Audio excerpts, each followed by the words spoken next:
David arose and went, he and his men, and slew of the Pelishtim 200 men. And David brought their foreskins, and they gave them in full number to the king, that he might be the king's son-in-law.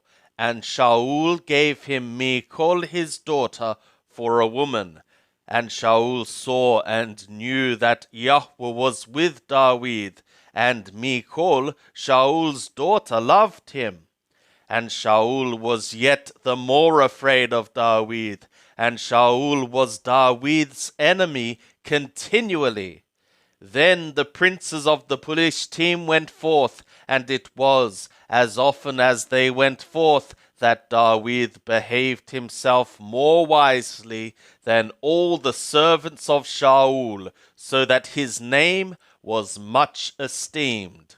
Of the books called Shamuel the first, chapter 19. And Shaul spoke to Jonathan his son, and to all his servants, that they should slay David. But Jonathan, Shaul's son, delighted much in David. And Jonathan told David, saying, Shaul my father seeketh to slay thee. Now therefore I pray thee, take heed to thyself in the morning, and abide in a secret place, and hide thyself. And I will go out and stand beside my father in the field where thou art, and I will commune with my father of thee, and if I see aught, I will tell thee.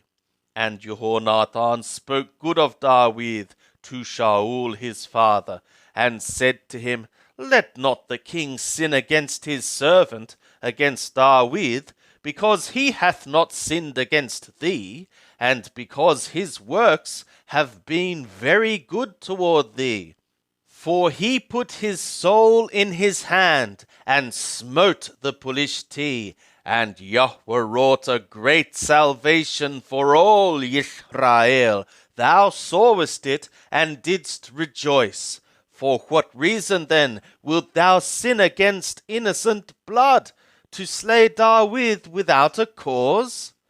And Shaul hearkened to the voice of Jonathan, and Shaul swore an oath, As Yahweh liveth, he shall not be put to death.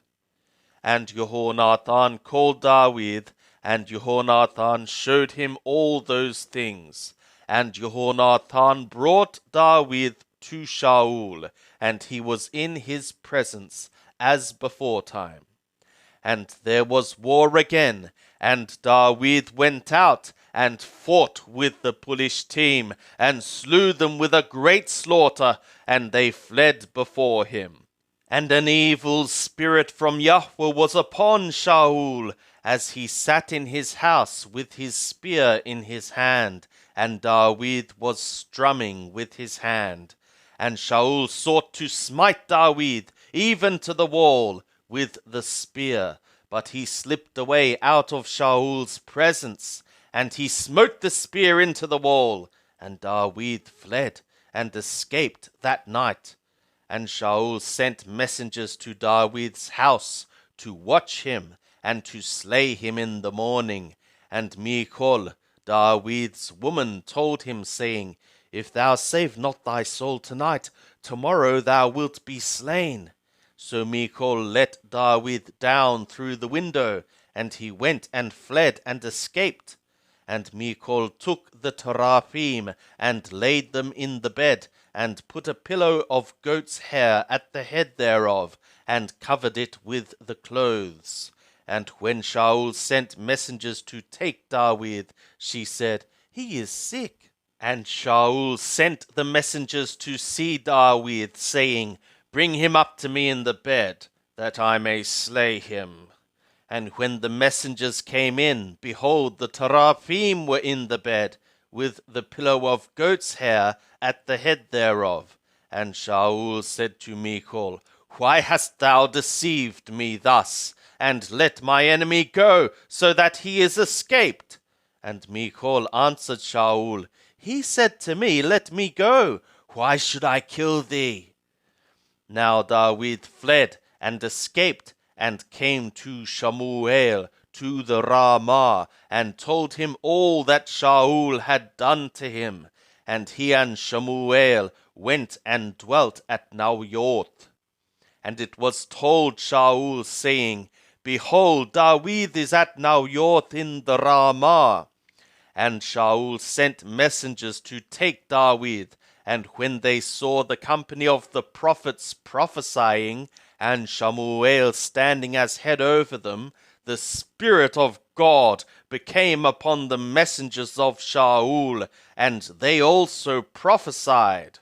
And when it was told Shaul, he sent other messengers, and they also prophesied. And Shaul sent messengers again the third time, and they also prophesied. Then went he also to the Ramah, and came to the great well that is in the Shoku. And he asked and said, Where are Shemuel and David? And one said, Behold, they are at Naoth in the Ramah. And he went thither to Naoth in the Ramah, and the Spirit of God became upon him also, and he went on and prophesied until he came to Naoth in the Ramah. And he also stripped off his clothes, and he also prophesied before Shemuel, and laid down naked all that day and all that night. For what reason, they say, is Shaul also among the prophets? And David fled from Naoth in the Ramah, and came and said before Jehonathan, What have I done? What is my iniquity? And what is my sin before thy father, that he seeketh my soul? And he said to him, Far from it, thou shalt not die. Behold, my father doeth nothing either great or small, but that he discloseth it to me. And why should my father hide this thing from me? It is not so.